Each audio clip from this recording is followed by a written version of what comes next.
I've never liked Monday mornings. I've just never learned how to start again. I like the middle of things. The already in progress. But today was colder than it should have been for early September. My classroom heater clanked like a dying animal and refused to cooperate.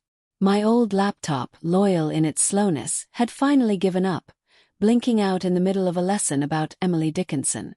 The screen just went black, right after I'd asked my students what it meant to dwell in possibility. They laughed. I didn't. By fourth period, I gave up and wrote the day's reading on the whiteboard. At lunch, I stood by the faculty printer, staring blankly at a jam error I didn't have the will to fix. That's when I first heard his voice. Low, calm, with a kind of cheer that felt real, not forced. Need a hand? I turned and saw him. Khakis, dark sweater, sleeves pushed up. A bit of stubble. Nice eyes. Bright blue maybe. Or gray. Hard to tell in the flickering fluorescent light. I think it's dead, I said. He stepped closer. Let's see. His hands moved with practiced ease. The printer sighed and whirred back to life. There, he smiled. Resurrected. Are you anew? Yes. Tyler, he said. AT support. Started last week. I nodded, suddenly conscious of my coffee-stained blouse and the faint smudge of whiteboard marker on my wrist. Julia, I said. Room 214. I killed technology. He laughed. Guess that makes me your guy then. That afternoon he showed up at my classroom door. I didn't call anyone. He just came. Heard your laptop's giving you trouble, he said. He nodded. It's ancient. I think it's trying to retire. He sat at my desk without asking, fingers flying over the keys. I stood awkwardly by the windows, pretending to straighten the blinds. So, he said without looking up, Emily Dickinson today? You heard. Rumor spreads fast in the break room. I laughed quietly. Didn't peg you for the poetry type, I said. He shrugged. Had a good English teacher in high school. When he left, the laptop was humming. Let me know if it misbehaves again, he said. I will, I replied. But I didn't expect to see him again. That night, I sat in my kitchen with a book I didn't really read and a mug of chamomile tea that went cold. The silence of the house pressed in a little tighter than usual. I told myself he was just doing his job, just being polite. But something about the way he looked at me, not like I was older or tired or invisible, just like I was there. It unsettled me. I poured the rest of the tea down the drain. The next day he was back. You again, I said, half smiling. He grinned. Laptop update. Thought I'd check in. Very responsible. He shrugged. Or maybe I was bored. I didn't know what to say to that. So I let silence fill the space. He sat again. Worked silently. Once, our fingers brushed as I passed him a cable. Pulled back too quickly. You okay? He asked, glancing up. Just static, I lied. He nodded, but his gaze lingered a second longer than it needed to. When he left, the room felt too quiet. Too full. By Friday it became routine. He stopped by. Always at the same time. Always with a half excuse, an update, a check-in, a software patch. We talked about books once. I mentioned Jane Eyre. He said he liked the idea of a woman walking away from what didn't feel right. Asked how old he was. He said 28. I didn't tell him I was 48. I didn't need to. He knew. I could see it in his eyes. But he never mentioned it. Never joked. Never hinted. He just looked at me. Like I was allowed to exist fully in front of him. Without pretense. And I hated how much I started looking forward to that. One afternoon I found a note taped to my laptop. You don't deserve a machine this old. Let me know when you're ready to upgrade. It was type. No signature. But I knew. I laughed. Blushed maybe. Hid the note in my top drawer. I didn't tell anyone. I didn't want to share it. That weekend I saw him at the grocery store. In jeans and a soft gray hoodie. He looked younger somehow. Less school, more real. Julia, he said, genuinely surprised. Tyler. He glanced at my basket. Oh. One frozen meal. Big night, he teased. Huge. We stood there. A little awkward. A little amused. I was about to grab coffee, he said. You want to join me? I hesitated. I should get home. Of course, he nodded. No disappointment. Just a simple, understanding smile. Another time, I said, surprising myself. He nodded. I'll hold you to it. And he walked away. I stood in the frozen aisle for too long. The tea thawed in my basket. Back home, I stared at myself in the bathroom mirror. Not young. Not old. Just me. He saw that. Somehow. And I didn't know what to do with it. He showed up at my door on Tuesday. No reason. No laptop to fix. Just a paper coffee cup in each hand and that same expression. Like he was hoping I'd be glad to see him. Peace offering, he said, lifting the cup. One regular, one chamomile. I blinked at him. You remembered. He shrugged. You mentioned it. Friday. I stepped aside and let him in. The classroom smelled like old paper and dry erase markers. My cardigan was slung over a chair, the lights too dim. He set the coffee down on my desk and looked around. Cozy. It's lived in, I said. He smiled. I like that. We didn't sit. Just stood there, each holding a cup, steam curling between us. You really didn't have to come by. I know, he said. That's kind of why I did. The silence that followed wasn't awkward. It was soft. He sipped his coffee and looked at the photos on my bookshelf. Old class trips, student gifts, a tiny ceramic mug that said, #1bookworm. Did you always want to teach? He asked. I think so, I said.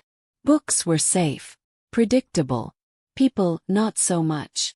And yet, here you are, surrounded by them. I laughed. You're not wrong. He stepped closer, examining a framed picture. You look happy here. I looked over his shoulder. My smile in the photo looked forced. I was trying, I said. The week continued like that.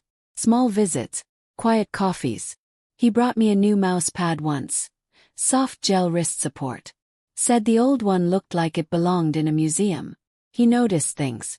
My wrist brace I sometimes wore after long grading sessions. The way I rubbed my temple when the projector wouldn't start. The lemon drops in the top drawer. One afternoon, I caught him reading a poem pinned to my wall. Mary Oliver. He didn't say anything, just read it slowly, then turned to me. You believe it? He asked. What? That you don't have to be good. Just let the soft animal of your body love what it loves. I wasn't sure how to answer. I used to, I said quietly. He nodded, like he understood that wasn't a small thing to say. Friday he asked if I had plans. Dinner with a book, I said. Maybe a bubble bath if I feel rebellious. He laughed. You're wild, Julia. Don't I know it? He hesitated. Then, can I ask you something? He nodded. Why do you always seem surprised when someone's nice to you? And blinked. You get this look, he continued. Like it's a trick. Like kindness is suspicious. I looked down at my hands. He didn't push. I'm not trying to fix anything, he said gently. I just notice things. That's what scares me, I whispered. He nodded again. And left without another word. That night I couldn't sleep. I replayed the question over and over. Why did I always look surprised? Maybe because it had been so long. Not since the divorce, that was over a decade ago. But since I let myself believe someone might choose me just because, not for safety, or routine, or convenience, but because they noticed, and still wanted to stay. The next morning I found a note slipped under my classroom door. Like before. You looked tired yesterday. Hope you rested. You deserve to feel okay. I stared at it for a long time. Then I folded it into quarters and tucked it into my planner. Not ready to throw it away. Not ready to believe it fully either. But maybe close. Sunday afternoon I went to the cafe I knew he liked. I told myself it was coincidence. That I just wanted coffee. But when I saw him near the back window, legs stretched out, reading something on his tablet, I didn't turn away. He looked up. Smile. No surprise. Like he knew I'd come. Hey, he said. Hey. He pushed a cup across the table. Chamomile, he said simply. I sat down. We didn't talk much. Just watched people walk by the window. Sipped slowly. Shared silence. When I stood to leave, he walked me to the door. Outside, the wind had picked up. I shivered. Without asking. He pulled a knit cap from his pocket and placed it gently on my head. It was absurd. And warm. And soft. I laughed. You carry around hats for surprise weather. He smiled. Just for you. I didn't know what to do with that. So I said nothing. But I wore the hat all the way home. And didn't take it off until I went to bed. On Monday morning he wasn't at my door. I told myself I was glad. That I needed space. That the rhythm we'd fallen into wasn't sustainable. That I couldn't afford to start expecting him. But by noon my hand kept drifting to my planner, opening to the page where I'd tucked the note from last week. Just to look at it. Just to remember the softness of his words. By dismissal, I'd convinced myself he'd moved on. Maybe I was just a moment for him. A novelty. Maybe he realized how ridiculous it was. This silent dance between someone like him and someone like me. I stayed late, grading in the quiet. The school emptied, the hallway outside growing dim. At 6 I packed up slowly. And there he was. Leaning against my doorframe like he hadn't moved all day. Thought you'd left, I said, heart climbing fast and unreasonably high. I was giving you space, he said simply. Why? I shrugged. Because I wasn't sure what you wanted. I looked at him for a long moment. Then stepped aside to let him in. He sat at the edge of my desk while I finished stacking papers. I don't want to be a problem, I said finally. You're not. But I'm not. I mean we're. Julia. Stop. I'm here because I want to be. Not because I need help. Not because I think you do. Just because. I folded my hands. They trembled slightly. I don't know what this is, I whispered. He stood. Took a slow step toward me. Neither do I, he said. But I like it. His hand hovered near mine. He didn't touch me. Just waited. Let the silence decide. When I didn't pull away, he gently placed his fingers over mine. Nothing dramatic. Just skin against skin. My breath caught. And held. I didn't speak. But I didn't move either. And in that stillness, something shifted. By Wednesday he'd started waiting for me after school. We didn't go anywhere. Just walked around the block once or twice. Talked about nothing. Laughed about students. Shared ridiculous stories about our worst dates. He never pushed. Never asked what we were doing. Just showed up. One afternoon he brought me a sandwich from the deli down the street. You always skip lunch, he said. I didn't know how to thank him. So I just sat with him in the sun, eating slowly, letting the warmth on my face do the talking. Friday it rained. Hard. The power flickered during third period. And my students cheered like it was a snow day. By the time the bell rang, the sidewalks outside were rivers. He was already waiting with an umbrella. Held it out without a word. You're going to get soaked, I said. He shrugged. I'll survive. I stepped under it. Close. Closer than we'd ever been. Our arms brushed. My hand bumped his. He didn't move. Neither did I. He walked me to my car. Be careful, I said.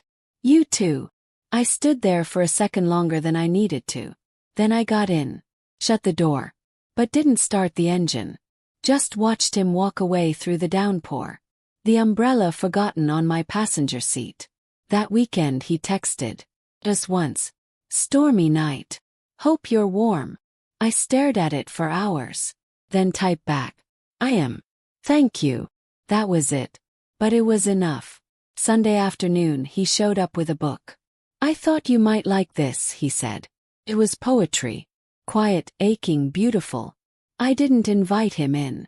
But I didn't say no when he offered to walk me to the porch. We sat in silence. When the wind picked up, I wrapped the shawl tighter around my shoulders. He reached over. Adjusted it gently. His hand lingered near my collarbone. Closed my eyes. Let myself lean just slightly into his touch. Not a kiss, not a confession, but a beginning. And maybe that was all either of us needed right then. He knocked instead of texting. The soft kind of knock, the kind that doesn't demand anything. I was in the middle of making tea, barefoot, hair still damp from the shower, a worn sweatshirt hanging off one shoulder. Not a version of myself I usually let people see. But I opened the door anyway. Tyler stood there, holding a small brown paper bag.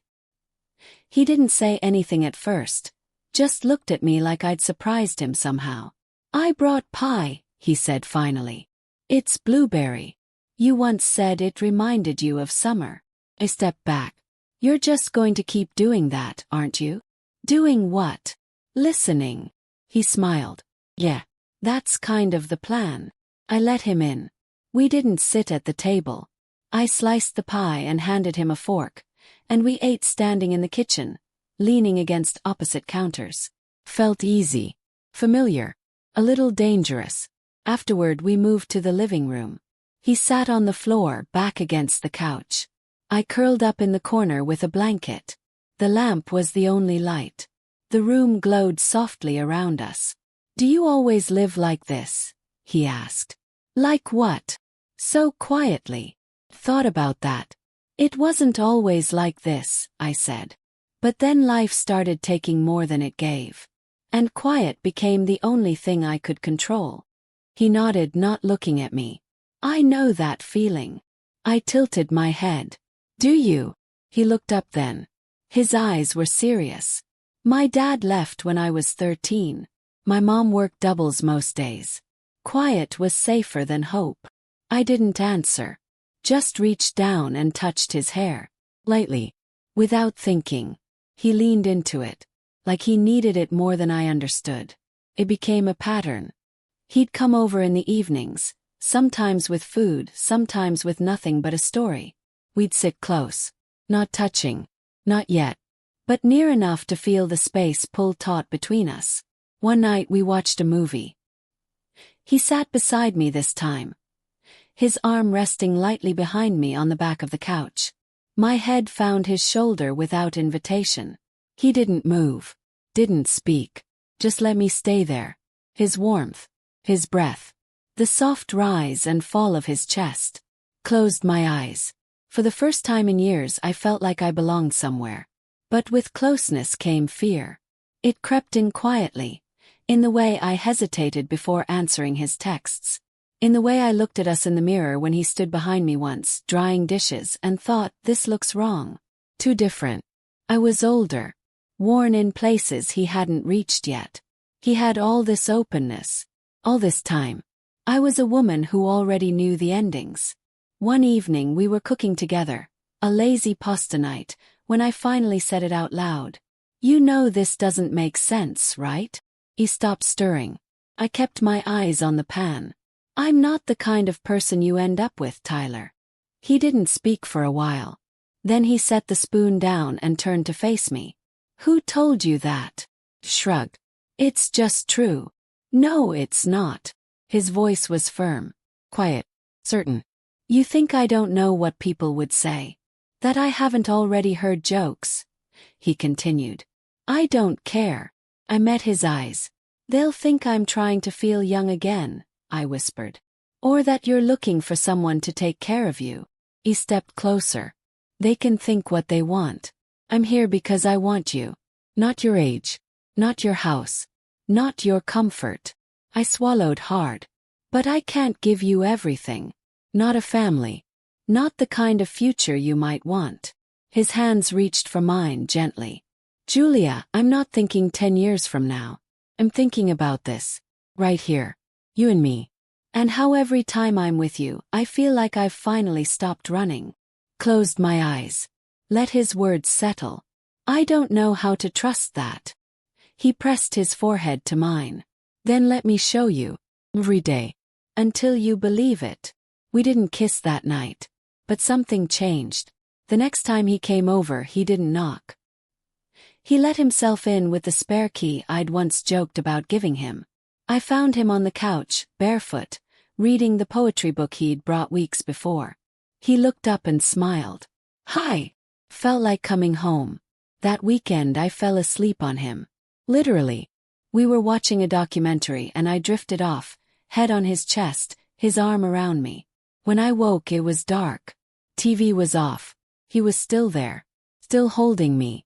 I didn't want to move, he whispered. Neither did I. I pulled the blanket tighter around us. Let my fingers curl lightly around the hem of his shirt. He kissed my temple. A single soft kiss. I didn't speak. But I didn't let go. It was a Wednesday night. Late.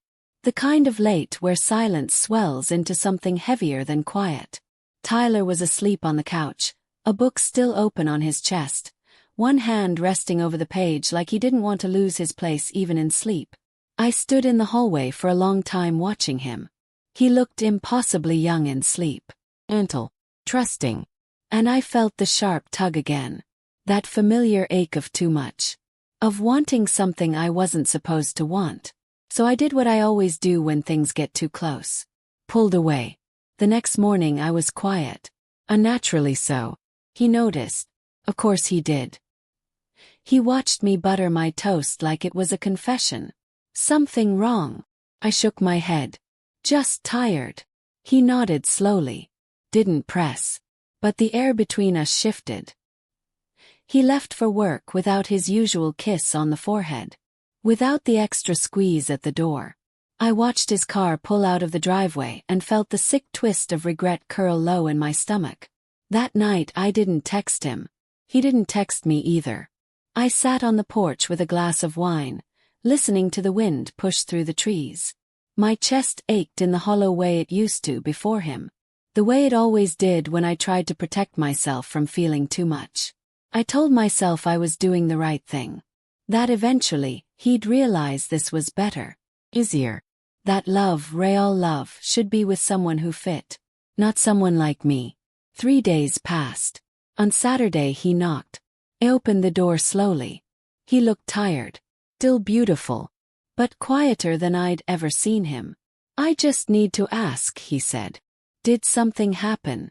Or did you just decide we weren't doing this anymore? I swallowed hard. Stepped aside to let him in. We sat in the living room.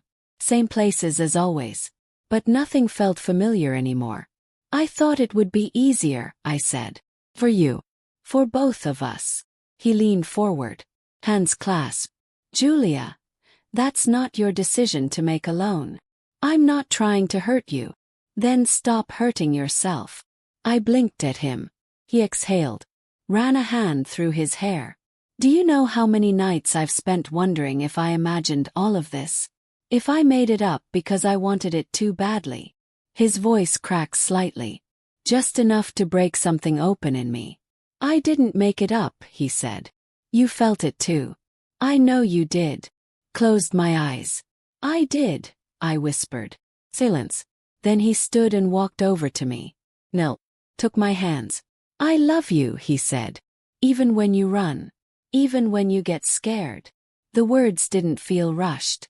Or dramatic. They felt true. Solid. I looked down at our hands. I don't know if I know how to love like you do. Then let me teach you. He stayed that night. Not on the couch. Not at a polite distance. We fell asleep together in my bed. His arm around my waist. My back curled into him like I'd been made to fit there. In the dark I whispered. I'm sorry.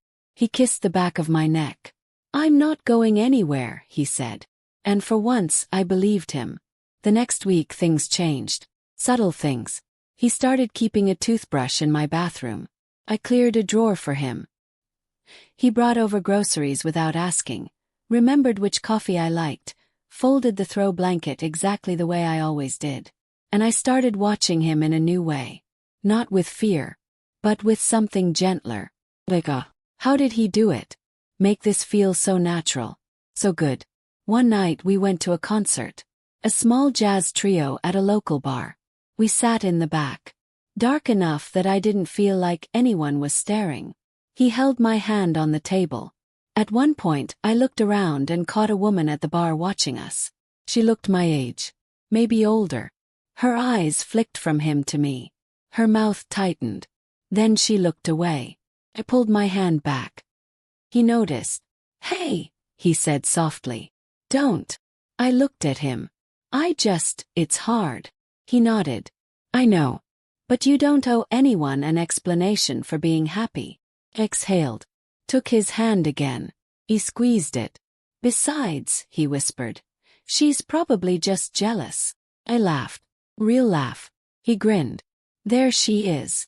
Later that night we danced in my living room. No music. Just the hum of the world outside and the soft rhythm of two people who'd stopped pretending they weren't already in it. In love. I rested my head against his chest. He whispered, "You deserve to be happy, Julia." And something in me finally stopped fighting. The leaves had just begun to turn.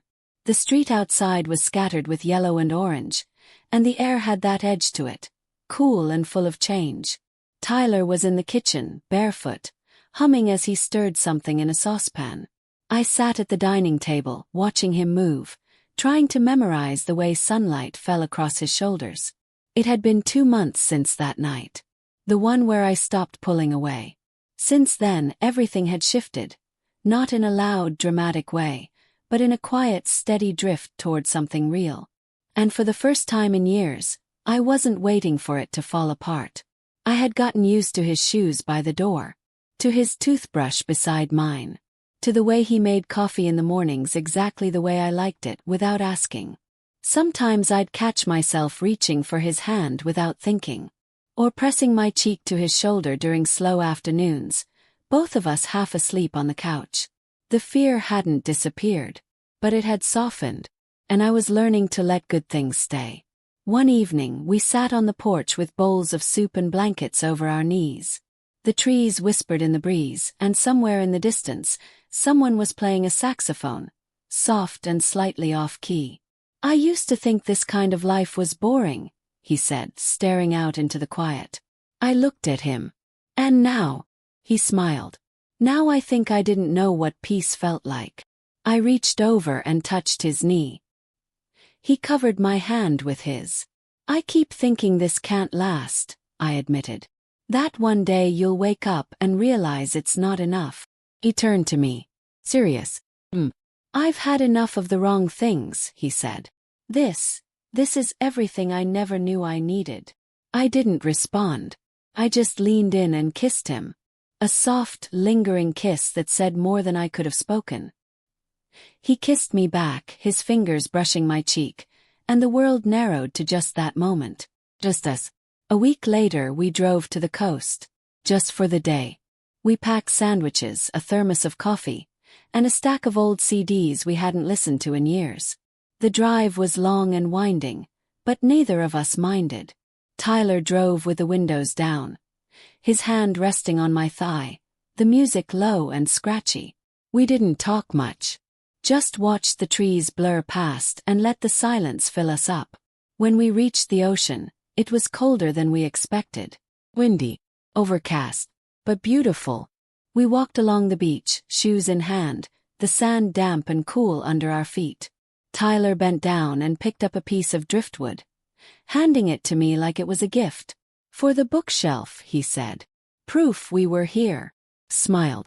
"Like I'll forget." He grinned. "Still, it's good to leave markers. Reminders." He stopped walking then turned to face me. "Julia," he said. I looked up. "I want to stay. I mean really stay. Not just nights and weekends and toothbrushes." My breath caught. "You want to move in?" He nodded. "If you'll have me." I stared at him. This man. This kind, patient, younger man.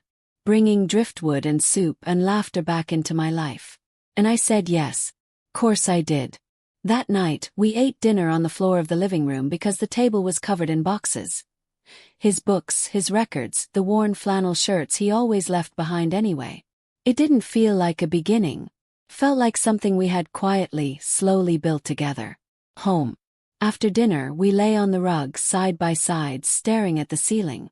"I used to think love had to be big," I whispered. "Loud. Dramatic. And now?" he asked. "Now I think it's this." He turned toward me. "This is everything." And I believed him. A month passed. Then another. The house adjusted to him. Thus, his jacket hanging on the hook by the door. His laugh bouncing off the walls. His quiet humming in the mornings as he brushed his teeth. My life expanded. Not in ways that anyone from the outside might notice, but in all the places that mattered. In the kitchen where we danced barefoot while pasta boiled. In the grocery store where we argued about cereal brands. In the bedroom where we fell asleep tangled together. His hand always finding mine in the dark. One evening I came home from work and found him in the backyard. He'd strung fairy lights between the trees. A small table sat in the middle of the grass, candles flickering in glass jars. "What's all this?" I asked, setting my bag down. He walked toward me, nervous. "I just wanted to celebrate something." "Celebrate what?" He took my hand. "That you let me in." And blinked. He leaned in close. "I know it wasn't easy. I know you fought it. But you're here.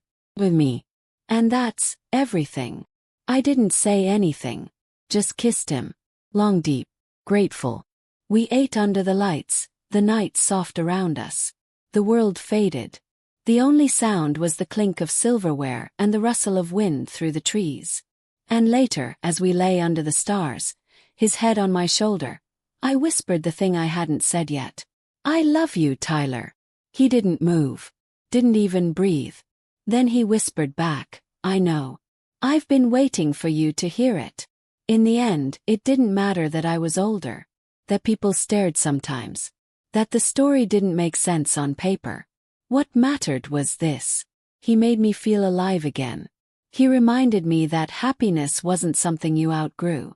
It was something you rediscovered. Over coffee. Over late-night drives. Over driftwood on a windy beach. And I realized something. Maybe the best kind of love isn't the one that sweeps you off your feet. Maybe it's the one that teaches you how to stand again.